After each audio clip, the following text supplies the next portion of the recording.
যতদিন তৃণমূল সরকার থাকবে লুটের ভোটে, ভুল বোঝানোর ভোটে, যা আর এই সময় হচ্ছে না।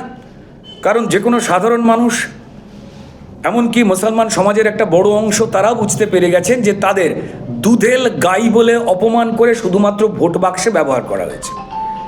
আমাদের সনাতনী হিন্দু ভাইরা যারা ছিলেন তারা আগে থেকেই বুঝতে পেরে গিয়েছিলেন। খুব ভালো।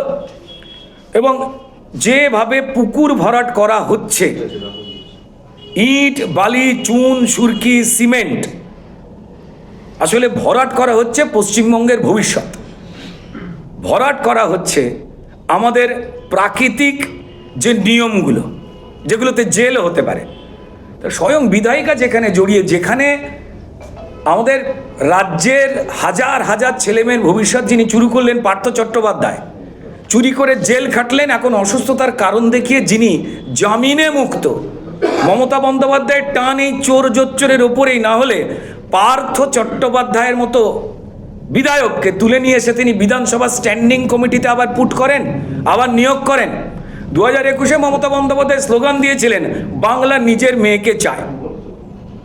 আর পার্থ চট্টোপাধ্যায়ের মতো আমাদের ছেলে মেয়েদের ভবিষ্যৎ নষ্ট করা, শিক্ষা নষ্ট করা, এই লোকটি ওপরেই ভরসা করে মমতা বন্দ্যোপাধ্যায় প্রমাণ দিলেন মমতা চেনা চোরকে চায়। দাদা, আজই শেষ